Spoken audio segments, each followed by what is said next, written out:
जीव विज्ञान, वनस्पति विज्ञान और उसकी शाखाएं।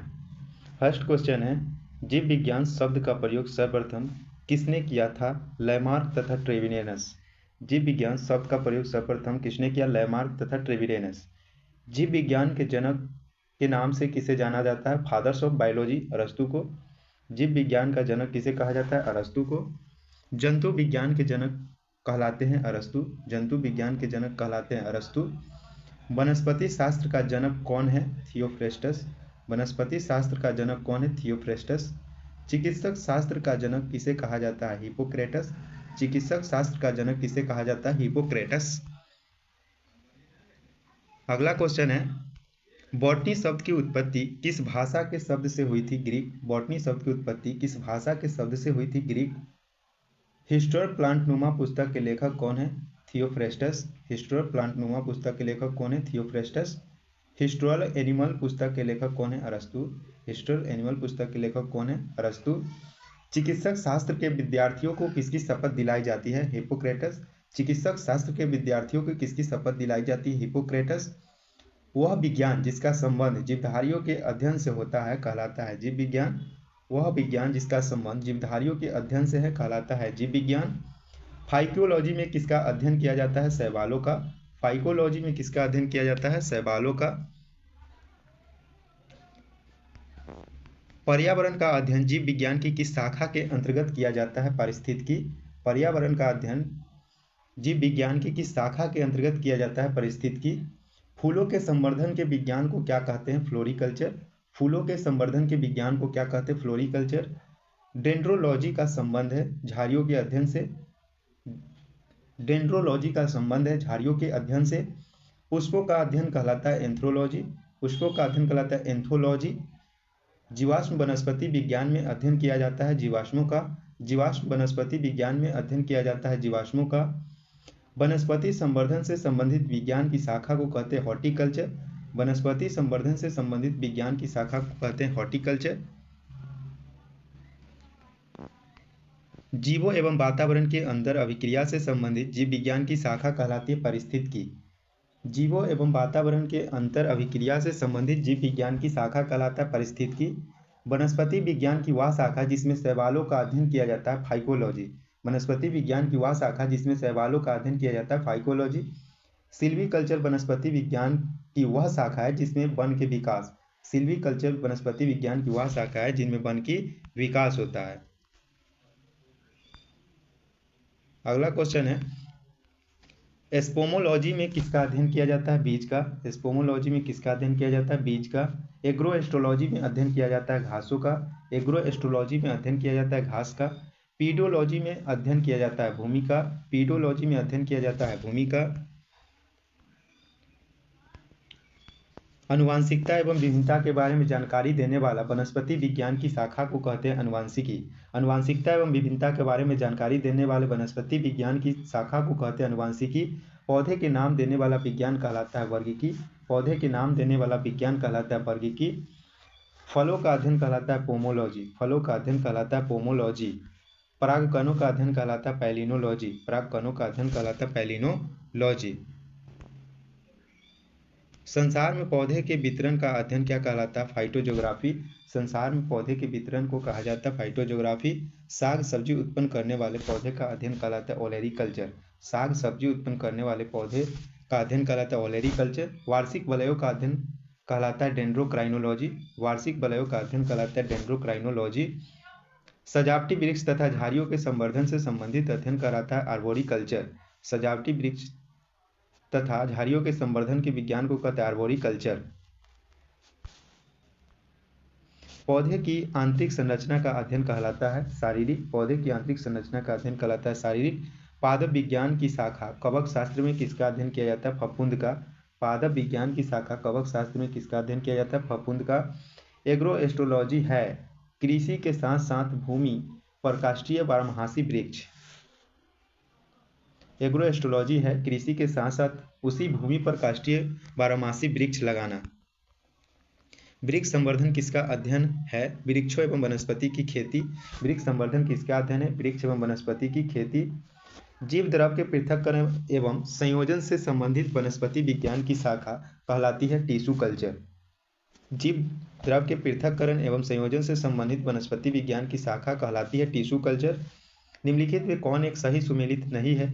फूलों की खेती फ्लोरिकल्चर सही है।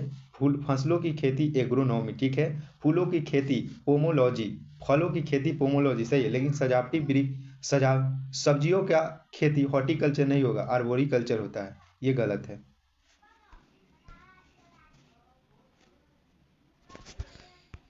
अगला टॉपिक है टॉपिक नंबर 2, पादप जगत का वर्गीकरण, classification of plant kingdom. Question है निम्नलिखित में से किसे वर्गीकी का पितामह कहा जाता है? लिनियस को। निम्नलिखित में किसे वर्गीकी का पितामह कहा जाता है? लिनियस। द्विनाम पद्धति के प्रतिपादक है लिनियस। द्विनाम पद्धति के प्रतिपादक लिनियस। वर्गीकरण की प्राकृतिक सिस्टम किस वनस्पति विज्ञान को प्रस्तुत किया जाता है? स्वीडिश। वर्गीकरण की प्राकृतिक सिस्टम किस वनस्पति विज्ञान को दी जाती है? स्वीडिश। पुष्पी पादपों को रखा जाता है फेंड्रोगेम्स में। अपुष्पी पादपों को रखा जाता है क्रिप्टोगेम्स में। अगला क्वेश्चन है वर्गीकरण की आधारीय इकाई क्या है? वर्गीकरण की आधारीय इकाई क्या है? स्पीशीज जाति होती है। वर्गीकरण की आधारीय इकाई है स्पीशीज। हाइड्रोफाइटा होते हैं जलीय पौधा। हाइड्रोफाइटा होते हैं जलीय पौधा। द्विनाम पद्धति का अभिप्राय है कि पौधे के नामों को दो शब्दों में लिखना जो बताते हैं उनके वंश और जाति को। द्विनाम पद्धति का अभिप्राय है पौधे के नामों को दो शब्दों में लिखना जो बताते हैं उनके वंश और जाति। जिन पौधे पर बीज बनते हैं किंतु पुष्प नहीं लगते हैं कहलाता है अनावृत बीज। जिन पौधे पर बीज बनते हैं किंतु पुष्प नहीं लगते हैं कहलाता है अनावृत बीज। जीवाणु की खोज किसने की थी? लीवेनहॉक। जीवाणु की खोज किसने की थी? लीवेनहॉक। जीवाणु से संबंधित निम्न कथनों में कौन सही है? अधिकांश जीवाणु विविधपोषी होते हैं किंतु कुछ स्वपोषी होते हैं। क्वेश्चन है जीवाणु से संबंधित निम्न कथनों में सही है अधिकांश जीवाणु विविधपोषी होते हैं कुछ स्वपोषी होते हैं। जीवाणुओं को पौधे माना गया क्योंकि इसमें कठोर कोशिका भित्ति होती है। जीवाणुओं को पौधों माना गया क्योंकि इसमें कठोर कोशिका भित्ति होती है। जीवाणुवी कोशिकाओं में नहीं होता है सूत्रकणिका। जीवाणुवी कोशिकाओं में नहीं होता है सूत्रकणिका। जीवाणुवी कोशिकाओं में नहीं होता है सूत्रकणिका। जीवाणुओं की साधारण आकृति क्या होता है? छर्रूपी यानी कि बैसिलस। जीवाणु की साधारण आकृति क्या होती है? छर्रूपी। जो जीवाणु आकार में छोटा होते हैं कहलाते हैं गुलाणु। जो जीवाणु आकार में छोटा होते हैं कहलाते हैं गुलाणु। एक गोल जीवाणु कहलाता है कोकस। एक गोल जीवाणु कहलाता है कोकस। एक गोल जीवाणु कहलाता है कोकस। एक सर्पिल जीवाणु को कहते हैं स्पाइरिलम। एक सर्पिल जीवाणु को कहते हैं स्पाइरिलम। अगला क्वेश्चन है कि वास्तविक केंद्रक किसमें अनुपस्थित होता है? जीवाणु में। वास्तविक केंद्रक किसमें अनुपस्थित होता है? जीवाणु में। निम्नलिखित में कौन सर्वाधिक संख्या में पाए जाते हैं? जीवाणु। निम्नलिखित में सर्वाधिक संख्या में पाए जाते हैं जीवाणु। बैक्टीरिया में पाए जाने वाला प्रकाश संश्लेषी आशय कहलाता है वर्निक लवक। बैक्टीरिया में पाए जाने वाला प्रकाश संश्लेषी आशय कहलाता है वर्निक लवक। पाश्चर सिद्धांत है रोगों को जन्म थ्योरी के लिए। पाश्चर सिद्धांत है रोगों को जन्म थ्योरी के लिए। निम्न में से सबसे छोटा जीव है माइकोप्लाज्मा। निम्न में से सबसे छोटा जीव कौन है? माइकोप्लाज्मा। जो जीवाणु सीधे ही वायुमंडल नाइट्रोजन को नाइट्रोजन के यौगिक में बदलते हैं कहलाते हैं नाइट्रोजन स्थिरीकरण जीवाणु। जो जीवाणु सीधे वायुमंडल नाइट्रोजन को नाइट्रोजन के यौगिक में बदलते हैं कहलाते हैं नाइट्रोजन स्थिरीकरण जीवाणु। मूल ग्रंथिका पाई जाती है कुछ लिग्यूमिनेसी पादप तथा कुछ अन्य पौधों में भी। मूल ग्रंथिका पाई जाती है कुछ लिग्यूमिनेसी पादप तथा कुछ अन्य पौधों में भी। अधिक नमक वाले अचार में जीवाणु जीवित नहीं रह पाते हैं क्योंकि ये जीव दरंकुंचित हो जाते हैं और इस तरह मर जाते हैं। अधिक नमक वाले अचार में जीवाणु जीवित नहीं रह पाते हैं, ये जीव दरंकुंचित हो जाते हैं और इस तरह मर जाते हैं। मानव की आंत में पाए जाने वाला जीवाणु एस्चेरिचिया कोलाई। मानव की आंत में पाए जाने वाला जीवाणु एस्चेरिचिया कोलाई। तपेदिक टीबी उत्पन्न करने वाला जीवाणु है माइकोबैक्टीरियम। टीबी उत्पन्न करने वाला जीवाणु है माइक्रोबैक्टीरियम। भोजन की विषाक्तता उत्पन्न होती है क्लोस्ट्रीडियम बोटुलिनम के द्वारा।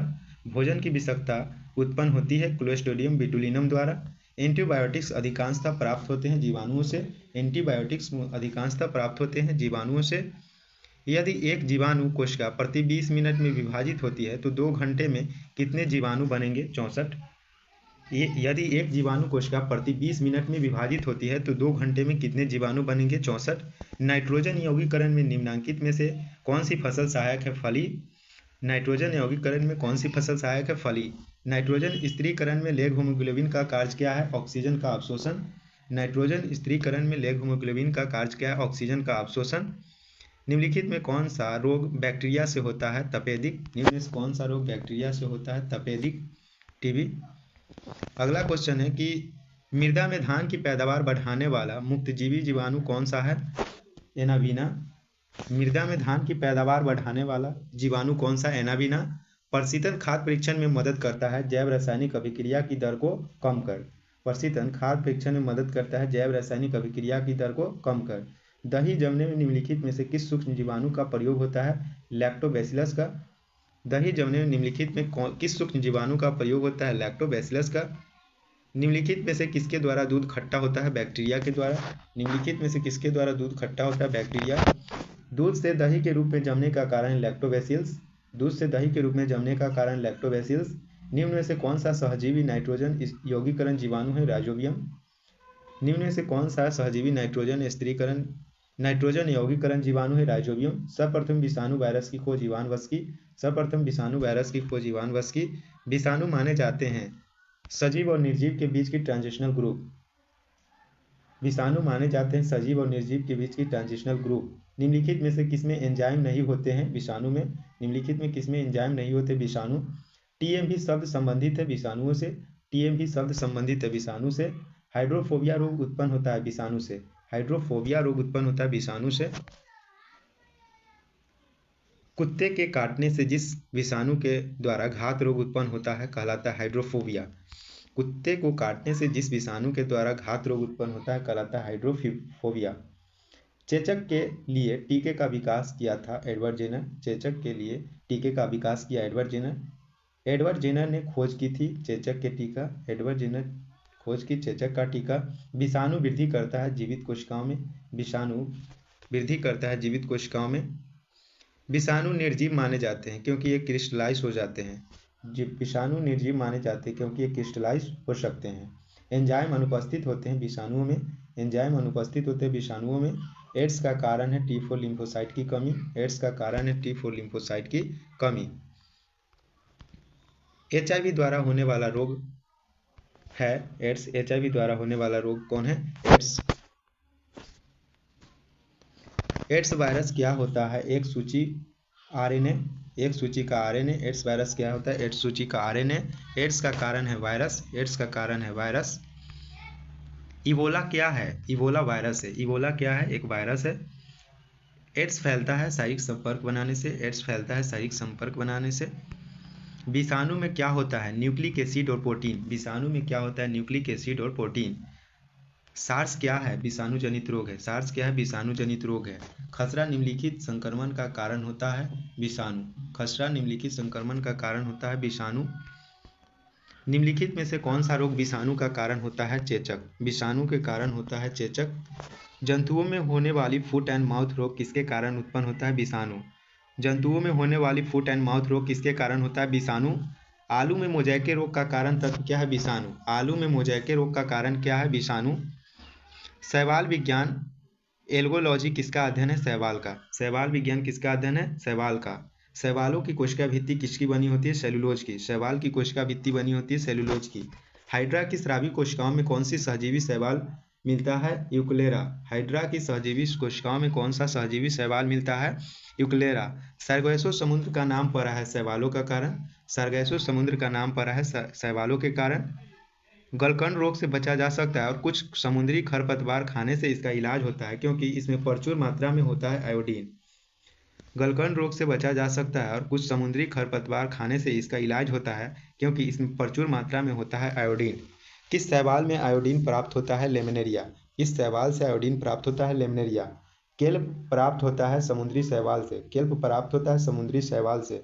निम्नलिखित में कौन सा स्वपोषी है? शैवाल स्वपोषी है। अगला क्वेश्चन है निम्नलिखित में से कौन सा एक जीव चावल की फसल के लिए जैव उर्वरक का कार्य करता है? नीलहरी शैवाल। निम्नलिखित में कौन सा जीव चावल की फसल के लिए जैव उर्वरक का कार्य करता है? नीलहरी शैवाल। अंतरिक्ष कार्यक्रमों में ऑक्सीजन की आपूर्ति को नियंत्रित करने के लिए प्रयुक्त किए जाने वाला एक कोशिकीय शैवाल का नाम है क्लोरेला। अंतरिक्ष कार्यक्रमों में ऑक्सीजन की आपूर्ति को नियंत्रित करने के लिए प्रयुक्त किए जाने वाला एक कोशिकीय शैवाल का नाम है क्लोरेला। लाल सागर का लाल रंग किसकी उपस्थिति के कारण होता है? शैवाल। लाल सागर का लाल रंग किसकी उपस्थिति के कारण होता है? शैवाल। एगार एगार किससे तैयार किया जाता है? शैवाल से। एगार एगार किससे तैयार किया जाता है? शैवाल से। वनस्पति जगत में गैर हरित विषमपोषी पौधे होते हैं? फंजाई। वनस्पति जगत में गैर हरित विषमपोषी पौधे कौन होते हैं? फंजाई। कवकों की कोशिका भित्ति किसकी बनी होती है? काइटिन व हेमोसेलुलोज की। कवकों की कोशिका भित्ति किसकी बनी होती है? काइटिन व हेमोसेलुलोज की। कवकों द्वारा रिजर्व संचित भोज्य पदार्थ किस रूप में संचित होते हैं? ग्लाइकोजेन के रूप में। कवकों द्वारा रिजर्व संचित भोज्य पदार्थ किस रूप में संचित होते हैं? ग्लाइकोजेन के रूप में। सभी कवक सदैव होते हैं विविधपोषी। सभी कवक सदैव होते हैं विविधपोषी। माइकोराइजा सहजीवी संबंध होता है कवकों तथा उच्च पौधे की जड़ों के बीच। माइकोराइजा सहजीवी संबंध होता है कवकों तथा उच्च पौधों की जड़ों के बीच। वृक्षों की छालों पर उगने वाला कवक कहलाता है कोटिकोलस। वृक्ष की छाल पर उगने वाला कवक कहलाता है कोटिकोलस। गोबर पर उगने वाला कवक कहलाता है क्रोप्रोफिलस। गोबर पर उगने वाला शैवाल कवक कहलाता है क्रोप्रोफिलस। निम्न में से किसमें क्लोरोफिल नहीं होता है? कवक में। कवक में क्लोरोफिल नहीं होता है। आलू का लेट वाइट रोग उत्पन्न होता है फाइटोप्थोरा इन्फेक्शंटा द्वारा। आलू का लेट वाइट रोग उत्पन्न होता है फाइटोफ्लोरा इन्फेक्शंटा द्वारा। डबल रोटी का निर्माण में काम आने वाला कवक है सैक्रोमाइसिस सेरेबेसिस। डबल रोटी के निर्माण में काम आने वाला कवक सैक्रोमाइसिस सेरेबेसिस। पेंसिलिन क्या है? पेंसिलिन कवक है। पेंसिलिन क्या है? कवक है। पेंसिलिन की खोज अलेक्जेंडर फ्लेमिंग। पेंसिलिन की खोज किसने की? Alexander Fleming. ऑर्गेट किससे प्राप्त होता है? क्लेविसेल्फ से। ऑर्गेट किससे प्राप्त होता है? क्लेविसेल्फ। औद्योगिक स्तर पर पेंसिलिन प्राप्त किससे किया जाता है? पेंसिलिन क्राइसोजेनम से। औद्योगिक स्तर पर पेंसिलिन प्राप्त किया जाता है पेंसिलियम क्राइसोजेनम से। जब गेहूं के गूथे हुए आटे में ईस्ट कोशिकाएं मिलाई जाती है तो डबल रोटी कोमल और छिद्रयुक्त हो जाती है क्योंकि CO2 के उत्पादन कर रोटी स्पंज बना देती है। CO2 के उत्पादन कर रोटी स्पंज बना देती है। ईस्ट में कायिक जनन होता है मुकुलन द्वारा। ईस्ट में कायिक जनन मुकुलन द्वारा। निम्नलिखित में कौन खाने योग्य कवक है? एगैरिकस। निम्नलिखित में कौन खाने योग्य कवक है? एगैरिकस। LSD किससे प्राप्त होता है? कवक से। LSD किससे प्राप्त होता है? कवक से। विस्तृत स्पेक्ट्रम प्रतिजैविक किससे उत्पन्न होता है? स्ट्रेप्टोमाइसिस। विस्तृत स्पेक्ट्रम प्रतिजैविक किससे उत्पन्न होता है? स्ट्रेप्टोमाइसिस। स्ट्रेप्टोमाइसिस को किसने पृथक किया था? बॉक्समैन। स्ट्रेप्टोमाइसिस को किसने पृथक किया? बॉक्समैन। टिक्का रोग किससे होता है? मूंगफली से। टिक्का रोग किससे होता है? मूंगफली। गन्ने में लाल सरंग रोग किसके द्वारा उत्पन्न होता है? कवक। गन्ने में लाल सरंग रोग किसके द्वारा उत्पन्न होता है? कवक। सामान्य खाद्य छत्रक क्या होते हैं? कसकर ठसाठस भरे कवक जाल। सामान्य खाद्य छत्रक क्या होते हैं? कसकर ठसाठस भरे कवक जाल। मशरूम क्या है? कवक है। मशरूम क्या है? कवक है। प्रथम वियुक्त प्रतिजैविक कौन सा था? पेंसिलिन। प्रथम वियुक्त प्रतिजैविक कौन सा था? पेंसिलिन। एथलीट फुट नामक बीमारी किससे उत्पन्न होता है? कवक। एथलीट फुट नामक बीमारी किससे उत्पन्न होता है? कवक। निम्नलिखित में से कौन सा कवक एवं उच्च पादप की जड़ों के बीच उपयोगी कार्यात्मक संबंध दर्शाता है? माइकोराइजा। निम्नलिखित में कौन सा एक कवक एवं उच्च पादप की जड़ों के बीच उपयोगी कार्यात्मक संबंध को दर्शाता है? माइकोराइजा। एल्फा विष किससे बनते हैं? कवक से। एल्फा नामक विष किससे प्राप्त होते हैं? कवक। डबल रोटी के निर्माण में किस कवक का प्रयोग किया जाता है? सैक्रोमाइसिस। डबल रोटी के निर्माण में किस कवक का प्रयोग किया जाता है? सैक्रोमाइसिस। लाइकेन जो नग्न चट्टान पर भी परिस्थितिकी अनुक्रम को प्रारंभ करने में सक्षम है वास्तव में किसके सहजीव सहचार्य है? शैवाल और कवक के। निम्नलिखित में से क्या SO2 प्रदूषण का सर्वोत्तम सूचक है? लाइकेन। निम्नलिखित में क्या SO2 प्रदूषण का सर्वोत्तम सूचक है? लाइकेन। लिटमस किससे निकाला जाता है? लाइकेन से। लिटमस किससे निकाला जाता है? लाइकेन। लाइकेन में कवक और शैवाल के मध्य सहजीवी संबंध कहलाता है हेलोटिज्म। लाइकेन में कवक और शैवाल के मध्य सहजीवी संबंध दर्शाता है कहलाता है हेलोटिज्म। पेड़ों की छालों पर उगने वाला लाइकेन को क्या कहते हैं? कोटिकोलस। पेड़ की छालों पर उगने वाला लाइकेन को कोटिकोलस। चट्टानी स्तरों पर लाइकेन का विकास को क्या कहते हैं? सेक्सिकोलस। चट्टानी स्तरों पर लाइकेन के विकास को क्या कहते हैं? सेक्सिकोलस। जापान में लोग किस लाइकेन को सब्जी के रूप में खाते हैं? इंडोकार्पन। जापान में लोग किस लाइकेन को सब्जी के रूप में खाते हैं? इंडोकार्पन। मिर्गी की औषधि किस लाइकेन से प्राप्त होती है? परमिलिया। मिर्गी की औषधि किस लाइकेन से प्राप्त होती है? परमिलिया। वनस्पति जगत में निम्नलिखित में से किसको जलस्तर उभयचर कहते हैं? ब्रायोफाइटा। वनस्पति जगत में निम्नलिखित में से किसको जलस्तर उभयचर कहते हैं? ब्रायोफाइटा। जड़ के स्थान मूलाभास पाया जाता है? ब्रायोफाइटा। जड़ के स्थान पर मूलाभास पाया जाता है ब्रायोफाइटा में। ब्रायोफाइटा सम्मिलित है लिवर्टर एवं मॉस। ब्रायोफाइटा में सम्मिलित है लिवर्टर एवं मॉस। बीजों की प्रकृति किसमें उत्पन्न होती हुई है? टेरिडोफाइटा। बीजों की प्रकृति किसमें उत्पन्न हुई है? टेरिडोफाइटा। जलीय फर्न जिसे जैव उर्वरक के रूप में प्रयुक्त किया जाता है वह एजोला। जलीय फर्न जिसे जैव उर्वरक के रूप में प्रयुक्त किया जाता है वह एजोला। पुनः जीवन का गुण होने के कारण निम्न में से किसे मेजों पर सजावट के लिए रखते हैं? सिलेजिनेला। पुनर्जीवन के गुण होने के कारण निम्न में से किसे मेजों पर सजावट के लिए रखते हैं? सिलेजिनेला। निम्नलिखित में से किसके बीजाणु दवा के रूप में प्रयोग किए जाते हैं? लाइकोपोडियम। निम्नलिखित में किसे बीजाणु दवा के रूप में प्रयोग किए जाते हैं? लाइकोपोडियम। निम्नलिखित में से किसे जैव उर्वरक के रूप में प्रयोग किया जाता है? एजोला। निम्नलिखित में से किसे जैव उर्वरक के रूप में प्रयोग किया जाता है? एजोला। सबसे अधिक क्रोमोसोम किसमें पाया जाता है? टेरिडोफाइटा। सबसे अधिक क्रोमोसोम किसमें पाया जाता है? टेरिडोफाइटा, लगभग 1300 से 1600 के आसपास। किस वर्ग के पौधे में बीज बनते हैं परंतु बीज नग्न रूप से पौधे पर लगे रहते हैं? जिम्नोस्पर्म में। किस वर्ग के पौधे में बीज बनते हैं परंतु बीज नग्न रूप से पौधे में लगे रहते हैं? जिम्नोस्पर्म। संसार में के सबसे लंबे पौधे संबंधित है जिम्नोस्पर्म से। संसार के सबसे लंबे पौधे संबंधित है जिम्नोस्पर्म। जिम्नोस्पर्म का मेवा किसे कहा जाता है? चिलगोजा। जिम्नोस्पर्म का मेवा किसे कहा जाता है? चिलगोजा। क्लोराइड की जड़ पाई जाती है साइकस में। क्लोराइड जड़ पाई जाती है साइकस में। सबसे बड़ा बीजांड किसमें होता है? साइकस में। सबसे बड़ा बीजांड किसमें होता है? साइकस। चिलगोजा किससे प्राप्त होता है? पाइनस से। चिलगोजा किससे प्राप्त होता है? पाइनस से। साबूदाना किससे बनाया जाता है? साइकस से। साबूदाना किससे बनाए जाते हैं? साइकस। दम्मा एवं खांसी के रोगों में काम आने वाला औषधि इफेड्रीन किससे प्राप्त होता है? तो इफेड्रा से। इफेड्रीन किससे प्राप्त होता है? इफेड्रा से। कौन सी एक जीवित जीवाश्म कहलाता है? जिंकांगो। गलत है। कौन सी जीवित जीवाश्म कहलाता है? साइकस। निम्न में से कौन सा जीवित जीवाश्म कहलाता है? साइकस। विषाणु क्या है? अकोशिकीय। विषाणु क्या है? अकोशिकीय। तेल प्रदूषण के नियंत्रण में प्रयुक्त होने वाला सुपरबग क्या है? जीवाणु विकृति है। तेल प्रदूषण के नियंत्रण में प्रयुक्त होने वाला सुपरबग क्या है? जीवाणु विकृति। निम्नलिखित में कौन सा प्रदूषण संकेतक पौधा है? लाइकेन। निम्न में से कौन सा प्रदूषण संकेतक पौधा है? लाइकेन। निम्नलिखित में से किसे जैव खाद के रूप में प्रयुक्त किया जाता है? एजोला। निम्न में से किसे जैविक खाद के रूप में प्रयुक्त किया जाता है? एजोला।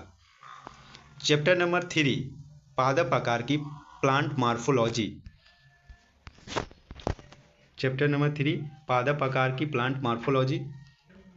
क्वेश्चन है, मूलांकुर के अतिरिक्त पौधे के किसी भाग से विकसित होने वाली जड़ कहलाती है अपस्थानिक मूल।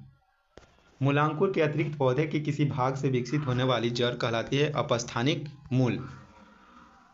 मूलांकुर से विकसित होने वाली जड़ कहलाती है मूसला जड़। मूलांकुर से विकसित होने वाली जड़ कहलाती है मूसला जड़। श्वसनी मूल मिलती है जूसिया में। श्वसनी मूल मिलती है जूसिया में।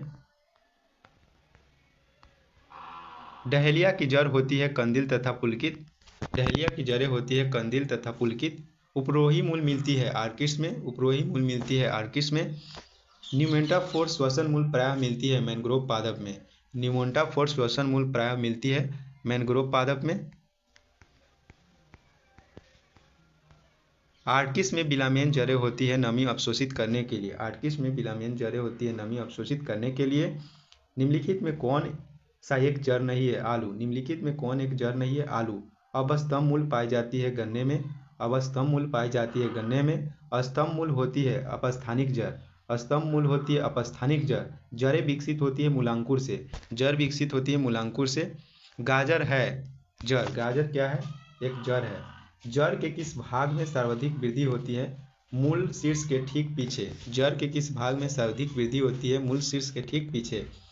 बरगद के पेड़ के तने से लटकने वाली मोटी जड़ कहलाती है स्तंभ मूल। बरगद के पेड़ से लटकने वाली मोटी जड़ कहलाती है स्तंभ मूल। निम्न जोड़ों में से कौन सा गलत है? सकुआ कर जड़ प्याज का, ये गलत है। सही है तुर्की रूपी मूली, ठीक है। श्वसन मूल मैनग्रोव पौधे में, कुंभी रूपी जल शलजम में, सही है। लेकिन गलत है सकुआ कर जड़ प्याज का। श्वसन मूल पाई जाती है राइजोफोरा में, श्वसन मूल पाई जाती है राइजोफोरा में। पान की लता में बनने वाली जड़ कौन सी होती है? आरोही जड़। पान की लता में बनने वाली जड़ आरोही जड़। आलू का खाने योग्य भाग क्या है? तना। आलू का खाने योग्य भाग तना है। पर्णकाय स्तंभ का एक रूपांतरण है तना का, पर्णकाय स्तंभ रूपांतरण है तना का। नागफनी में प्रकाश संश्लेषण कार्य होता है पर्णकाय स्तंभ द्वारा। नागफनी में प्रकाश संश्लेषण कार्य करता है पर्णकाय स्तंभ द्वारा। निम्न में से कौन सा एक तना है? आलू तना है। निम्न में से कौन एक तना है? आलू। पत्ता गोभी खाद्य पदार्थ का संग्रह कहाँ करता है? पत्तियां में। पत्ता गोभी खाद्य पदार्थ का संग्रह कहाँ करता है? पत्तियां में। आलू भूमिगत रूपांतरण तना है, तना होता है जिसे कहा जाता है कंद। आलू भूमिगत रूपांतरण तना है जिसे कहते हैं कंद। निम्नलिखित में से क्या तने का रूपांतरण नहीं है? शकरकंद का कंद। निम्नलिखित में से क्या तने का रूपांतरण नहीं है? शकरकंद का कंद। निम्न में से कौन तना है? अदरक। निम्न में से कौन तना है? अदरक। प्याज में खाद्य भाग क्या है? तना। प्याज में खाद्य भाग क्या है? तना। निम्न में से कौन सा रूपांतरित तना है? आलू। निम्न में से कौन सा रूपांतरित तना है? आलू। निम्न में से किसकी पत्ती पर्णदल प्रायः निम्नीकृत होती है? शुष्कभित।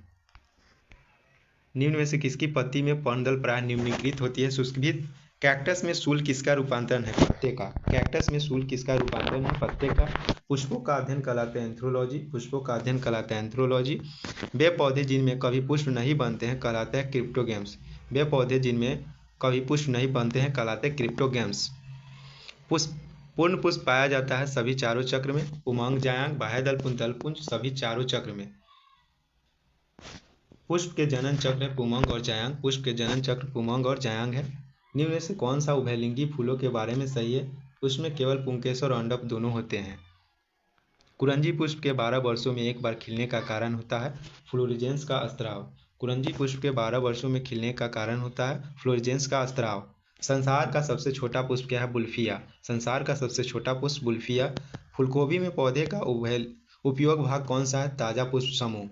फूलगोभी में पौधे का उपयोगी भाग कौन सा है? ताजा पुष्प समूह। निम्नलिखित में कौन सा विश्व का सबसे बड़ा पुष्प है? रेफ्लेसिया। निम्नलिखित में कौन सा विश्व का सबसे बड़ा पुष्प है? रेफ्लेसिया। जीवन चक्र की दृष्टि से पौधे का सबसे महत्वपूर्ण अंग क्या है? पुष्प। जीवन चक्र की दृष्टि से पौधे का सबसे महत्वपूर्ण अंग क्या है? पुष्प। परागकोश से वर्तिकाग्र तक परागन स्थानांतरण कहलाता है परागकण। परागकोश से वर्तिकाग्र तक परागन का स्थानांतरण क्या कहलाता है? परागन। एनीमोफिली परागन है वायु द्वारा। एनीमोफिली परागन है वायु द्वारा। एंटेमोफिली परागन है कीटों द्वारा। एंटेमोफिली कीटों द्वारा। चमगादड़ों द्वारा परागन क्या कहलाता है? चमगादड़ों द्वारा परागन क्या कहलाता है? चिरेपेंटोफिली। चिरेपेंटोफिली। चमगादड़ों द्वारा परागन चिरेपेंटोफिली। जुफली परागन होता है जंतुओं में। जुफली परागन जंतुओं में। अर्निथोफिली परागन होता है पक्षियों में। अर्निथोफिली परागन होता है पक्षियों में। अर्निथोफिली परागन होता है पक्षियों में। जल द्वारा परागन कहलाता है हाइड्रोफिली। जल द्वारा परागन कहलाता है हाइड्रोफिली। जो परागन बंद पुष्पों में होता है कहलाता है क्लीस्टोगैमी। जो परागन बंद पुष्पों में होता है कहलाता है क्लीस्टोगैमी। पर परागन लाभदायक होता है क्योंकि इसके कारण होता है अच्छी संतान। पर परागन लाभदायक होता है क्योंकि इसके कारण होता है अच्छी संतान। वर्तिकाग्र सदैव खुदरा एवं चिपचिपा होता है कीट परागित पुष्पों के द्वारा। वर्तिकाग्र सदैव खुदरा एवं चिपचिपा होता है कीट परागित पुष्पों में। घोंघे द्वारा परागन कहलाता है मिलेकोफिली। घोंघे द्वारा परागन कहलाता है मिलेकोफिली। सुगंधित पुष्पों में परागन किसके द्वारा होता है? कीट द्वारा। सुगंधित पुष्प में परागन किसके द्वारा होता है? कीट द्वारा। परागकण है अपूर्ण विकसित नर युग्मोभित। परागकण है अपूर्ण विकसित नर युग्मोभित। कीटों द्वारा परागित पुष्प कहलाता परागन होते हैं रुक्ष और चिपचिपे में। कीटों द्वारा परागित पुष्प फूलों को परागन होता है रुक्ष और चिपचिपे में। निषेचन क्रिया है एक नर युग्मक के अंडाणु से संयोजन। निषेचन क्रिया है एक नर युग्मक को अंडाणु से संयोजन। निषेचन के पश्चात बीजों के बीजावरण विकसित होते अध्यावरणों से। निषेचन के पश्चात बीजों के बीजावरण विकसित होते अध्यावरणों से। द्विनिषेचन डबल फर्टिलाइजेशन मुख्य लक्षण है आवृतबीजियों में। द्विनिषेचन मुख्य लक्षण है आवृतबीजियों में। अनिषेक जनन होता है बिना निषेचन के अंडाणु में परिवर्धन अनिषेक जनन होता है बिना निषेचन के अंडाणु में परिवर्धन। बिना निषेचन के अंडाशय के फल में विकसित होने को कहते हैं पार्थेनोकॉपी। बिना निषेचन के अंडाशय के फल में विकसित होने को क्या कहते हैं? पार्थेनोकॉपी। निम्नलिखित में कौन सा फल अनिषेक फलीन है? केला। निम्नलिखित में कौन सा फल अनिषेक फलीन है? केला। गुद्देदार थैलेमस खाने योग्य होता है सेब का। गुद्देदार थैलेमस खाने योग्य होता है सेब। निम्न में से किस एक की खेती पौधे का प्रतिरोपण करके किया जाता है? प्याज। निम्न में से किस एक खेती पौधे का प्रतिरोपण करके किया जाता है? प्याज। एक सत्य फल परिवर्धित होता है अंडाशय से। एक सत्य फल परिवर्धित होता है अंडाशय से। आभासी फल का उदाहरण है सेब। आभासी फल का उदाहरण है सेब। नारियल तथा आम के फल होते हैं ड्रूप। नारियल और आम के फल होते हैं ड्रूप। पके हुए आम का खाने योग्य आकारिक भाग होता है मध्यफल भित्ति। पके हुए आम का खाने योग्य आकारिक भाग होता है मध्यफल भित्ति। नारियल का खाने योग्य भाग होता है भ्रूणपोष। नारियल का खाने योग्य भाग भ्रूणपोष। लीची फल का खाने योग्य भाग क्या है? एरील। लीची का खाने योग्य भाग क्या है? एरील। सेब एवं नाशपाती में खाने योग्य भाग होता है मांसल पुष्पासन। सेब और नाशपाती में खाने योग्य भाग होता है मांसल पुष्पासन। फलों का वह प्रकार जिसमें लीची को रखा जाता है नट। फलों का वह प्रकार जिसमें लीची को रखा जाता है नट। बीज रहित फलों प्राप्त किया जा सकता है हार्मोन के व्यवहार द्वारा। बीज रहित फल का प्राप्त किया जाता है हार्मोन्स के द्वारा। अनानास किस प्रकार का फल है? साइकोनस। अनानास किस प्रकार का फल है? साइकोनस। निम्न में से कौन सा युग्म सुमेलित है? केला बेरी। निम्न में से कौन सा युग्म सुमेलित है? केला बेरी। किस पौधे का फल भूमि के नीचे पाया जाता है? मूंगफली। इस पौधे का फल भूमि के नीचे पाया जाता है मूंगफली। नाशपाती का कौन सा भाग खाया जाता है? गुद्देदार थैलेमस। नाशपाती का कौन सा भाग खाया जाता है? गुद्देदार थैलेमस। किस पौधे में बीज होता है लेकिन फल नहीं होता है? साइकस में। किस पौधे में बीज होता है लेकिन फल नहीं होता है? साइकस। बीज विकसित होते हैं बीजांड से। बीज विकसित होते हैं बीजांड से। भ्रूण किसमें मिलता है? बीज में। भ्रूण किसमें मिलता है? बीज में। आर्किस के बीज होते हैं हल्के और शुष्क। आर्किस के बीज होते हैं हल्के तथा शुष्क। सामान्य अंकुरण के लिए किसकी आवश्यकता नहीं होती है? प्रकाश की। सामान्य अंकुरण के लिए किसकी आवश्यकता नहीं होती है? प्रकाश। सजीव पर्जक अंकुरण किसमें पाया जाता है? राइजोफोरा। सजीव पर्जक अंकुरण किसमें पाया जाता है? राइजोफोरा। अधोभूमिक अंकुरण पाया जाता है मक्का में। अधोभूमिक अंकुरण पाया जाता है मक्का में। भूमपोरिक अंकुरण पाया जाता है अरंडी में। भूमपोरिक अंकुरण पाया जाता है अरंडी। पौधे में पितृस्थ अंकुरण का अभिप्राय है जनक वृक्ष पर लगे हुए फल के भीतर बीजों का अंकुरण से। क्वेश्चन है कि पौधे के पितृस्थ अंकुरण का अभिप्राय है और जनक वृक्ष पर लगे हुए फल के भीतर बीजों का अंकुरण से। घटपर्णी के निम्नलिखित भागों में से कौन सा एक घट में रूपांतरित होता है? पत्ता। घटपर्णी के निम्नलिखित भागों में कौन सा घट में रूपांतरित होता है? पत्ता। निम्नलिखित में से कौन सा कीटहारी पादप है? घटपर्णी। निम्न में से कौन सा कीटहारी पादप है? घटपर्णी। संसार में सबसे तेज बढ़ने वाला पौधा है बांस। संसार में सबसे तेज बढ़ने वाला पौधा क्या है? बांस। विश्व में सबसे लंबा पौधा कौन सा है? यूकेलिप्टस। विश्व में सबसे लंबा पौधा कौन है? यूकेलिप्टस। तना स्तंभ होता है प्रायः धनात्मक प्रकाशनुवर्ती। तना स्तंभ होता है प्रायः धनात्मक प्रकाशनुवर्ती। किस पादप में तना संचयन तथा चिरकालिकता का कार्य है? हल्दी में। किस पादप में तना संचयन तथा चिरकालिकता का कार्य है? हल्दी। अगला टॉपिक है आवृतबीजों का वर्गीकरण। Taxonomy of angiosperm. क्वेश्चन है निम्नलिखित में से किसे वर्गीकी का जनक कहा जाता है? लिनियस को। निम्नलिखित में किसे वर्गीकी का जनक कहा जाता है? लिनियस। सिस्टेमा नेचुरल पुस्तक किसकी है? लिनियस की। सिस्टेमा नेचुरल पुस्तक लिनियस की। वर्गीकरण की सबसे छोटी इकाई जाति। वर्गीकरण की सबसे छोटी इकाई क्या है? जाति। आलू किस कुल से संबंधित है? सोलोनेसी। आलू किस कुल से संबंधित है? सोलोनेसी। कपास संबंधित है मालवेसी। कपास संबंधित है मालवेसी से। बैगन किस कुल का पौधा है? सोलोनेसी। बैगन किस कुल का पौधा है? सोलोनेसी। कपास के पौधे का वंशीय नाम क्या है? गैसीपियम। कपास के पौधे का वंशीय नाम गैसीपियम। आम का वास्तविक नाम क्या है? मेनिंगफेरा इंडिका। आम का वास्तविक नाम क्या है? मेनिंगफेरा इंडिका। अनाज वाले पौधे किस कुल से संबंधित है? ग्रेमनी। अनाज वाले पौधे किस कुल से संबंधित है? ग्रेमनी। गेहूं के पौधे का वास्तविक नाम है टिटिकम एस्टिवम। गेहूं के पौधे का वानस्पतिक नाम क्या है? Triticum aestivum. दलहनी पौधे संबंधित है लिग्यूमिनेसी से। दलहनी पौधे संबंधित है लिग्यूमिनेसी से। सबसे बड़ा कुल है कंपोजेटी। सबसे बड़ा कुल कंपोजिटी। मूंगफली का वास्तविक नाम होता है एकैरिस हाइपोरिजिया। मूंगफली का वास्तविक नाम एकैरिस हाइपोरिजिया। चाय के पौधे का वनस्पतिक नाम क्या है? थिया साइनेंसिस। चाय के पौधे का वनस्पतिक नाम क्या है? थिया साइनेंसिस। तौल बीज वाली फसल किससे संबंधित है? क्रूसीफेरी। तौल बीज वाली फसल किससे संबंधित है? क्रूसीफेरी। मटर पौधा है साग। मटर पौधा है साग। सबसे लंबा जीवित वृक्ष क्या है? सिकुआ। सबसे लंबा जीवित वृक्ष क्या है? सिकुआ। एटोप्रा बेलाडोना के किस भाग से बेलाडोना औषधि प्राप्त की जाती है? पत्तियां से। एटोप्रा बेलाडोना के किस भाग से बेलाडोना औषधि प्राप्त की जाती है? पत्तियां। एफेड्रा पौधे का कौन सा भाग एफेड्रीन औषधि उत्पन्न करता है? तना। एफेड्रा पौधे का कौन सा भाग एफेड्रीन औषधि उत्पन्न करता है? तना। कपास के रेशे होते हैं बीजों के अर्धचर्मी रोग। कपास के पौधे होते हैं बीजों के अर्धचर्मी रोग। मॉर्फिन निकाला जाता है पैपेवर सेमनीफेरम से। मॉर्फिन निकाला जाता है पैपेवर सेमनीफेरम से। केसर उत्पन्न होता है कोकस के वर्तिका और वर्तिकाग्र से। केसर उत्पन्न होता है कोकस के वर्तिका एवं वर्तिकाग्र से। भोजपत्र उत्पन्न होता है बेटुला की छाल से। भोजपत्र उत्पन्न होता है बेटुला की छाल से। लौंग है सूखा फूल। लौंग है सूखा फूल। फूलगोभी के पौधे का कौन सा भाग खाया जाता है? पुष्पक्रम। फूलगोभी के पौधे का कौन सा भाग खाया जाता है? पुष्पक्रम। पौधे के किस भाग से कॉफ़ी प्राप्त होती है? बीज से। पौधे के किस भाग से कॉफ़ी प्राप्त होता है? बीज से। कॉफ़ी पाउडर के साथ मिलाया जाने वाला चिकोरी चूर्ण प्राप्त होता है बिना पके फल के लैक्टस से। अफीम प्राप्त किया जाता है बिना पके फल के लैक्टस से। रेस्पिन नामक औषधि प्राप्त होता है राउबुल्फिया सर्पेंटाइन से। रेस्पिन नामक औषधि प्राप्त होता है राउबुल्फिया सर्पेंटाइन से। कुनैन सिनकोना पादप किस भाग में प्राकृतिक रूप में पाई जाती है? छाल से। कुनैन प्राप्त किया जाता है छाल से। वर्तिका और वर्तिकाग्र उपयोगी उत्पाद होते हैं केसर के। वर्तिका और वर्तिकाग्र उपयोगी उत्पाद होते हैं केसर में। हल्दी में चूर्ण टर्मेरिक पौधे किस भाग से प्राप्त होता है? शुष्क प्रकंद से। हल्दी चूर्ण टर्मेरिक पौधे के किस भाग से प्राप्त होता है? शुष्क प्रकंद से। निम्न में से कौन एक मानव निर्मित धान है? टिटिकेल। निम्न में कौन एक मानव निर्मित धान है? टिटिकेल।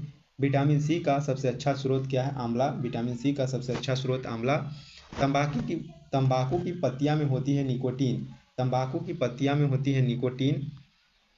उच्च रक्तदाब को रोकने हेतु औषधि प्राप्त होती है राउबुल्फिया जाति से। उच्च दाब रोकने हेतु औषधि प्राप्त होती है राउबुल्फिया जाति से। भारत की प्रमुख धान्य फसल क्या है? चावल। भारत की प्रमुख धान्य फसल चावल। दालें किसका अच्छा स्रोत है? प्रोटीन का। दाल किसका अच्छा स्रोत है? प्रोटीन का। किस वनस्पति खाद में अधिकतम प्रोटीन होता है? सोयाबीन में। किस वनस्पति खाद में अधिकतम प्रोटीन होता है? सोयाबीन। निम्न रेशों में से कौन सा पौधे के तने का उत्पादन नहीं है? कपास। निम्न रेशों में से कौन सा पौधे के तने का उत्पादन नहीं है? कपास। सिनकोना की छाल से प्राप्त औषधि को मलेरिया उपचार के लिए प्रयुक्त किया जाता था। जिस कृत्रिम औषधि ने इस प्राकृतिक उत्पादन को प्रतिस्थापित किया वह है क्लोरोक्विन। निम्नलिखित में कौन सी फसल मृदा को नाइट्रोजन से भरपूर कर देती है? मटर। निम्न में से कौन सी फसल मृदा को नाइट्रोजन से भरपूर कर देती है? मटर।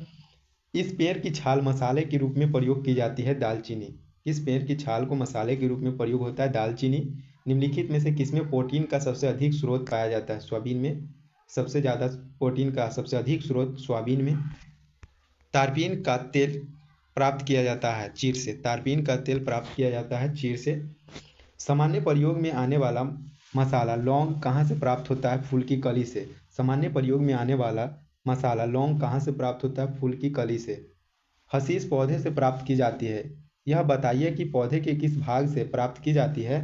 तने तथा नर पुष्पक्रम के निस्राव से। हशीश पौधे से प्राप्त की जाती है। यह बताइए कि पौधे के किस भाग से प्राप्त की जाती है? तने तथा नर पुष्पक्रम के निस्राव से। बांस को किसमें वर्गीकृत किया गया है? घास में। बांस क्या है? घास है। धनिया के उपयोगी अंश क्या है? पत्ते और सूखे फल। धनिया का उपयोगी अंश पत्ते और सूखे फल। जैव ईंधन किसके बीज से प्राप्त होता है? जेटोफ्रा। जैव ईंधन किसके बीज से प्राप्त होता है? जेटोफ्रा। किस पादप को शाकीय भारतीय डॉक्टर कहते हैं? आंवला। किस पादप को शाकीय भारतीय डॉक्टर कहते हैं? आंवला। गाजर का रंग किसकी मौजूदगी के कारण ऐसा होता है? कैरोटीन। गाजर का रंग किसकी मौजूदगी के कारण होता है? कैरोटीन। पपीते में पीले रंग का कारण है कैरिकोजैंथिन। पपीते में पीले रंग का कारण है कैरिकोजैंथिन। मिर्च की तीक्ष्णता का कारण है कैप्साइसिन की उपस्थिति। मिर्च की तीक्ष्णता की उपस्थिति कैप्साइसिन की उपस्थिति के कारण। क्रिकेट के बल्ले बनाने के लिए निम्नलिखित में से किस लकड़ी का प्रयोग किया जाता है? सेलिक्स पेरपुरिया। क्रिकेट के बल्ला बनाया जाता है सेलिक्स पेरपुरिया लकड़ी से। फलीदार पादपों की जड़ों में उपस्थित गांठों में पाए जाने वाले नेत्रजन स्थिरीकरण जीवाणु क्या है? सहजीवी। फलीदार पादपों की जड़ों में उपस्थित गांठों में पाए जाने वाले नेत्रजन स्थिरीकरण जीवाणु है सहजीवी। 5 जगत का वर्गीकरण किसने किया? व्हिटकर। 5 जगत का वर्गीकरण किसने किया? व्हिटकर। केसर मसाला सेफ्रॉन एस्पिस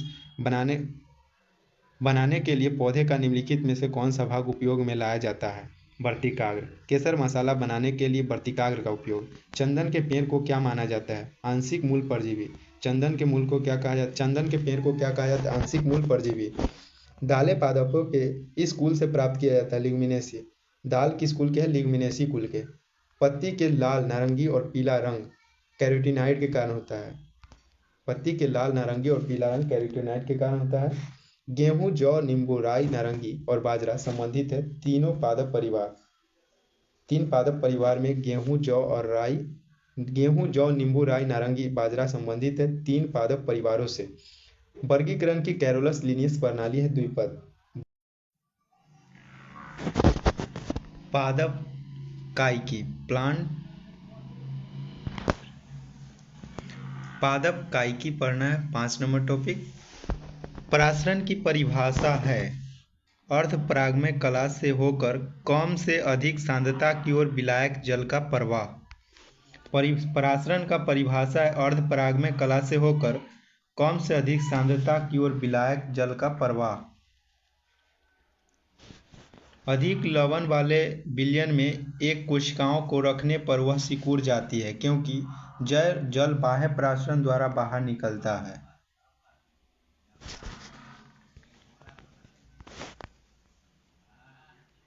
यदि एक कोशिका आकार में न्यूनीकृत होती है जब यह विलयन में रख दी जाती है, ऐसा विलयन होता है हाइपरटोनिक। यदि एक कोशिका आकार में न्यूनीकृत होती है जब यह विलयन में रख दी जाती है, ऐसा विलयन होता है हाइपरटोनिक। एक कोशिका आयतन में बढ़ती है जब रखी जाती है एक अल्पराशि विलयन में। एक कोशिका आयतन में बढ़ती है जब रखी जाती है एक अल्पराशि विलयन में। बीज फूलते हैं जब जल में रखे जाते हैं अंतःश्वसन के कारण। बीज फूलते हैं जब जल में रखे जाते हैं अंतःश्वसन के कारण। लकड़ी के बने दरवाजों का वर्षा ऋतु में फूलना होता है अंतःश्वसन के कारण। लकड़ी के बने दरवाजों वर्षा ऋतु में फूलना होता है अंतःश्वसन के कारण। उर्वरक का अतिरिक्त मात्रा में प्रयोग पौधे की मृत्यु का कारण बनता है बाह्य परासरण के कारण। उर्वरकों के अतिरिक्त मात्रा में प्रयोग पौधे की मृत्यु का कारण बनता है बाह्य परासरण के कारण। पौधे में जल का परासरण होता है जाइलम द्वारा। पौधे में जल का परासरण जाइलम द्वारा। भूमि में पौधे की जड़ों के लिए उपलब्ध जल होता है कोशिका जल। भूमि में पौधे की जड़ों के लिए उपलब्ध जल होता है केशिका जल। पौधे की वृद्धि के लिए कितने आवश्यक तत्वों की जरूरत होती है? 16। पौधे में वृद्धि के लिए कितने आवश्यक तत्वों की जरूरत होती है? 16। धान का खैरा रोग या लघुपत रोग किस तत्व की कमी से होता है? जस्ता। धान का खैरा रोग या लघुपत रोग किस तत्व की कमी से होता है? जस्ता।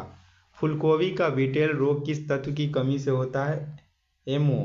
फूलगोभी का विटेल रोग किस तत्व की कमी से होता है? एमओ। पत्तियों का हरिमहीनता किसकी कमी से होता है? एमजी। मैग्नीशियम के। पत्तियों में हरिमहीनता होती है एमजी के वजह से।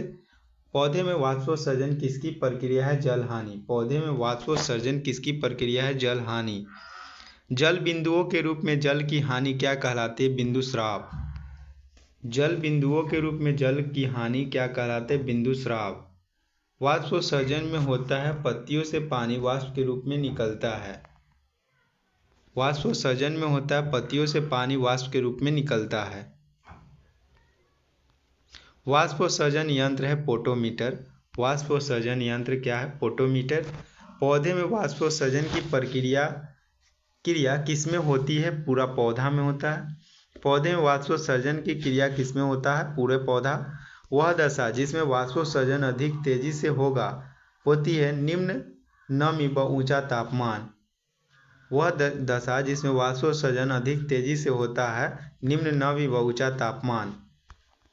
पत्तियों के दो मुख्य कार्य होते हैं, प्रकाश संश्लेषण व वाष्पोत्सर्जन।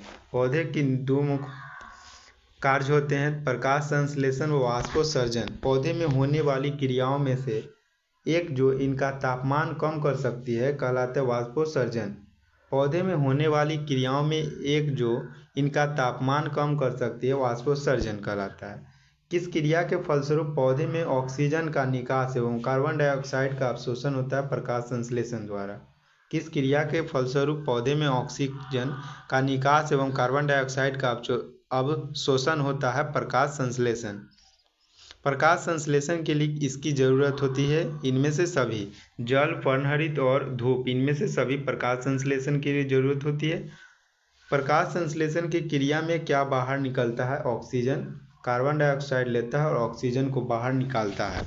निम्नलिखित में कौन सा कथन असत्य है? प्रकाश संश्लेषण में O2 का उपयोग होता है, ये बात गलत है। सही है, प्रकाश संश्लेषण सूर्य के प्रकाश में होता है, सही बात है। प्रकाश संश्लेषण में CO2 का उपयोग होता है, सही है। प्रकाश संश्लेषण में O2 बाहर आता है यानी ऑक्सीजन बाहर आता है, सही है। प्रकाश संश्लेषण की प्रक्रिया का प्रथम चरण होता है सूर्य का प्रकाश द्वारा क्लोरोफिल का उत्तेजन। प्रकाश संश्लेषण की प्रक्रिया का प्रथम चरण होता है सूर्य के प्रकाश द्वारा क्लोरोफिल का उत्तेजन। प्रकाश संश्लेषण की दर सबसे अधिक होती है लाल रंग के प्रकाश में। प्रकाश संश्लेषण की दर सबसे अधिक होती है लाल रंग के प्रकाश में। प्रकाश संश्लेषण की दर सबसे कम होती है बैगनी रंग की प्रकाश में। लाल में सबसे ज़्यादा और बैगनी रंग में सबसे कम। हरे रंग का पदार्थ जो पौधे में प्रकाश संश्लेषण करता है वह निम्नलिखित में कौन है? क्लोरोफिल। हरे रंग का पदार्थ जो पौधे में प्रकाश संश्लेषण करता है वह निम्नलिखित में कौन है? क्लोरोफिल। प्रकाश संश्लेषण होता है केवल दिन में। प्रकाश संश्लेषण केवल होता है दिन में। प्रकाश संश्लेषण के लिए कौन सी गैस आवश्यक है? CO2 carbon dioxide. प्रकाश संश्लेषण के CO2 कार्बन डाइऑक्साइड जरूरत है। पौधे व पेड़ का खाना तैयार करने की प्रक्रिया कहलाती है फोटोसिंथेसिस। पौधे व पेड़ के खाना तैयार करने की प्रक्रिया कहलाते हैं फोटोसिंथेसिस।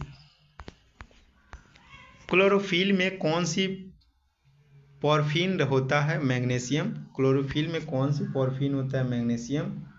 सर्वाधिक प्रकाश संश्लेषण क्रियाकलाप कहाँ चलता है? प्रकाश के नीले व लाल क्षेत्र में। सबसे ज़्यादा प्रकाश संश्लेषण क्रियाकलाप प्रकाश के नीले और लाल क्षेत्र में। प्रकाश संश्लेषण का अंतिम उत्पादन कार्बोहाइड्रेट है। प्रकाश संश्लेषण का अंतिम उत्पादन कार्बोहाइड्रेट। निम्नांकित ऊर्जा रूपांतरणों में से किसके द्वारा प्रकाश संश्लेषण की क्रिया संपादित होती है? तब प्रकाश रासायनिक ऊर्जा। निम्नांकित ऊर्जा रूपांतरण में किसके द्वारा प्रकाश संश्लेषण की क्रिया होती है? प्रकाश से रासायनिक ऊर्जा में। प्रकाश संश्लेषण में पर्णहरित की भूमिका है प्रकाश का अवशोषण करना। प्रकाश संश्लेषण में पर्णहरित की भूमिका है प्रकाश का अवशोषण करना। प्रकाश संश्लेषण में पौधे की कौन सी गैस का अवशोषण होता है? Carbon dioxide. प्रकाश संश्लेषण में कौन सी गैस का अवशोषण होता है? Carbon dioxide. प्रकाश संश्लेषण में हरे पौधे द्वारा कौन सी गैस छोड़ी जाती है? ऑक्सीजन। प्रकाश संश्लेषण द्वारा हरे पौधे में कौन सी गैस छोड़ी जाती है? ऑक्सीजन। प्रकाश संश्लेषण के समय निकलने वाली गैस का नाम क्या है? ऑक्सीजन। प्रकाश संश्लेषण के समय निकलने वाली गैस का नाम है ऑक्सीजन। ऑक्सीजन जो प्रकाश संश्लेषण से उत्पन्न होती है आती है जल से। ऑक्सीजन जो प्रकाश संश्लेषण से उत्पन्न होती है आती है जल से। प्रकाश संश्लेषण होता है क्लोरोप्लास्ट में। प्रकाश संश्लेषण होता है क्लोरोप्लास्ट में। प्रकाश संश्लेषण का प्रथम स्थिर यौगिक है ग्लूकोज। प्रकाश संश्लेषण का प्रथम स्थिर यौगिक क्या है? ग्लूकोज। ऐसी जैविक क्रिया जिसमें शर्करा तथा वसा का ऑक्सीकरण होता है ऊर्जा मुक्त होती है कहलाती है श्वसन। श्वसन मापन यंत्र कहलाता है रेस्पिरोमीटर। श्वसन मापन यंत्र कहलाता है रिस्पिरोमीटर। कार्बन डाइऑक्साइड गैस मुक्त होती है श्वसन के अंतर्गत। कार्बन डाइऑक्साइड गैस मुक्त होती है श्वसन के अंतर्गत। रात्रि में वृक्षों के नीचे सोने की सलाह नहीं दी जाती है क्योंकि ये रात्रि के समय CO2 का छोड़ता है। रात्रि के समय वृक्ष के नीचे सोने की सलाह नहीं दी जाती क्योंकि यह रात्रि के समय CO2 छोड़ता है। ATP का अभिप्राय एडिनोसिन ट्राइफॉस्फेट ATP का अभिप्राय है एडिनोसिन ट्राइफॉस्फेट। अनॉक्सी श्वसन में अंतिम उत्पादन होता है इथाइल अल्कोहल। अनॉक्सी श्वसन में अंतिम उत्पादन होता है इथाइल अल्कोहल। ऑक्सी श्वसन का अंतिम उत्पादन CO2 और जल। ऑक्सी श्वसन का अंतिम उत्पादन CO2 और जल। भूमि में अधिक गहराई पर बोए गए बीज प्रायः अंकुरित नहीं होते हैं क्योंकि इन्हें वायु नहीं मिल पाती है। भूमि में अधिक गहराई पर बोए गए बीज प्रायः अंकुरित नहीं होते हैं क्योंकि इन्हें वायु नहीं मिल पाती है। कोशिका के भीतर श्वसन का केंद्र होता है माइक्रोकॉन्ड्रिया। कोशिका के भीतर श्वसन का केंद्र होता है माइक्रोकॉन्ड्रिया। ग्लाइकोलिसिस का अंतिम उत्पादन होता है पायरुविक अम्ल। ग्लाइकोलिसिस का अंतिम उत्पादन पायरुविक अम्ल होता है। निम्न में से कौन सा पादप हार्मोन है? साइटोकाइनिन। निम्न में से कौन पादप हार्मोन है? साइटोकाइनिन। 2,4-D है कवकनाशी खरपतवारनाशी। 2,4-D है खरपतवारनाशी। हार्मोन के संबंध में निम्न में से कौन सा कथन सही है? तो उपयुक्त में से सभी कथन सही है। यह एक विशेष कार्बनिक यौगिक लघु मात्रा में वृद्धि के उपचायी है, क्रियाओं को प्रभावित करता है। इन्हें वृद्धि नियंत्रण पदार्थ भी कहा जाता है। उपयुक्त में से सभी। एंडोल एसिटिक अम्ल क्या है? तो ऑक्सीन है। इंडोल एसिटिक अम्ल क्या है? ऑक्सीन। ऑक्सीन से संबंधित कौन सा कथन सही है? उपयुक्त सभी। इसके कारण पौधे में शीर्ष प्रमुखता होती है। यह पत्तियों का विलयन रोकता है। यह खरपतवार को नष्ट करता है। उपयुक्त सभी। किस पादप हार्मोन के छिड़काव से अनिषेक फल प्राप्त किए जाते हैं? ऑक्सीन। किस पादप हार्मोन के छिड़काव से अनिषेक फल प्राप्त किया जाता है? ऑक्सीन। निम्नलिखित में कौन सा पादप हार्मोन कोशिकाओं को इस प्रकार बढ़ाने के लिए प्रेरित करता है जिससे पादप प्रकाश की ओर मुड़ा हुआ प्रतीत होता है? ऑक्सीन। कोशिका विभाजन में मदद करने वाला पादप हार्मोन क्या है? साइटोकाइनिन। कोशिका विभाजन में मदद करने वाला पादप हार्मोन साइटोकाइनिन। निम्नलिखित में कौन सा पादप हार्मोन बीजों की सुषुप्तावस्था में रखता है तथा पत्तियों के विलयन में मुख्य भूमिका निभाता है? Abscisic acid. निम्नलिखित में कौन सा एक प्राकृतिक फल पकाने वाला हार्मोन है? एथिलीन। निम्नलिखित में प्राकृतिक फल पकाने वाला हार्मोन एथिलीन। प्रकाश अनुवर्ती संचलन किसके द्वारा होता है? ऑक्सीन के द्वारा। प्रकाश अनुवर्ती संचलन किसके द्वारा होता है? ऑक्सीन के द्वारा। पादप वृद्धि हार्मोन जिबरेलिन किससे निकाले जाते हैं? कवक से। जिबरेलिन किससे निकाले जाते हैं? कवक से। निम्न में से कौन सा खरपतवार मारक है? 2,4-D। खरपतवार मारक क्या है? 2,4-D। पादप वृद्धि अनुमापन के साथ किस भारतीय वैज्ञानिक का नाम जुड़ा है? जेसी बोस। पादप वृद्धि अनुमापन के साथ किस भारतीय वैज्ञानिक का नाम जुड़ा है? जेसी बोस। निम्न में से किस पेड़ को अपनी वृद्धि के लिए सर्वाधिक मात्रा में जल की आवश्यकता होती है? यूकेलिप्टस को। निम्न में से किस पेड़ को अपनी वृद्धि के लिए सर्वाधिक मात्रा में जल की आवश्यकता होती है? यूकेलिप्टस। ऑक्सेनोमीटर का प्रयोग करते वृद्धि मापने के लिए। ऑक्सेनोमीटर का प्रयोग करते वृद्धि मापने के लिए। पौधे में वृद्धि होती है जीवन पर्याप्त। पौधे में वृद्धि होती है जीवन पर्याप्त। समय और आकार के संदर्भ में होने वाली वृक्षों को ग्राफ पर अंकित करने पर इस आकार का वक्र बनता है जिसे कहते हैं सिग्माइड वक्र। समय और आकार के संदर्भ में होने वाली ग्राफ को अंकित करने पर इस आकार के वक्र बनता है जिसे कहते हैं सिग्माइड वक्र। पौधे की लंबाई में वृद्धि के लिए आवश्यक नहीं है सोडियम। पौधे की लंबाई में वृद्धि के लिए आवश्यक नहीं है सोडियम। पौधे की वृद्धि गतियाँ जो प्रकाश उद्दीपन के कारण होती है उन्हें कहते हैं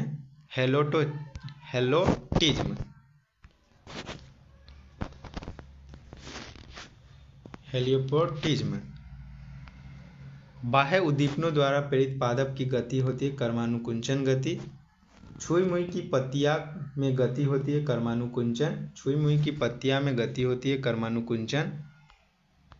स्पर्श करने पर छुई मुई पौधे की पत्तियां मुरझा जाती है क्योंकि पर्णधर परास्फीति दाब बदल जाती है। सूर्य के प्रकाश की ओर बढ़ते हुए प्रारोह का मुड़ना कहलाता है हेलियोपोर्टिज्म। सूर्य के प्रकाश की ओर बढ़ते हुए प्रारोह का मुड़ना कहलाता है हेलियोट्रिज्म। किसी आधार के चारों ओर मटर के परतान का लिपटना एक अच्छा उदाहरण है स्पर्शनावर्ती का। किसी आधार के चारों ओर मटर का परतान का लिपटना एक अच्छा उदाहरण है स्पर्शनावर्ती का। सनड्यू तथा वीनस फ्लाई टेप कीटभक्षी पौधे में गति होती है स्पर्शनुकुंचन गति। सनड्यू तथा वीनस फ्लाई टेप कीटभक्षी पौधे में गति होती है स्पर्शनुकुंचन गति। जड़ें धनात्मक मूल्यानुवर्ती होती है अधिकांशतः जड़ें धनात्मक मूल्यानुवर्ती होती है अधिकांशतः। मृदा द्वारा जल का अवशोषण से संबंधित सिद्धांत है केशिका क्रिया से। मृदा द्वारा जल का अवशोषण से संबंधित सिद्धांत है केशिका क्रिया। जिन रूप में पौधे में नाइट्रोजन प्राप्त करते हैं वह है नाइट्रेट। जिन रूप में पौधे नाइट्रोजन प्राप्त करते हैं नाइट्रेट वह नाइट्रेट है। पौधे के पत्ते के पृष्ठ पर पाए जाने वाले लघु छिद्रों का नाम है रंध्र। बौने पौधे को किसके अनुप्रयोग से लंबा किया जाता है साइटोकिनिन के द्वारा। बौने पौधे को लंबा अनुप्रयोग से लंबा किया जाता है साइटोकिनिन द्वारा। पशुओं में हीमोग्लोबिन के सदृश पौधे में कौन सा अणु होता है क्लोरोफिल। इसी के साथ 5वां चैप्टर समाप्त हुआ और इसके बाद अगले क्लास में आप लोग को ऑब्जेक्टिव के 6ठे क्लास से होंगे। इसी प्रकार बने रहे हमारे ऑब्जेक्टिव क्वेश्चन पढ़ने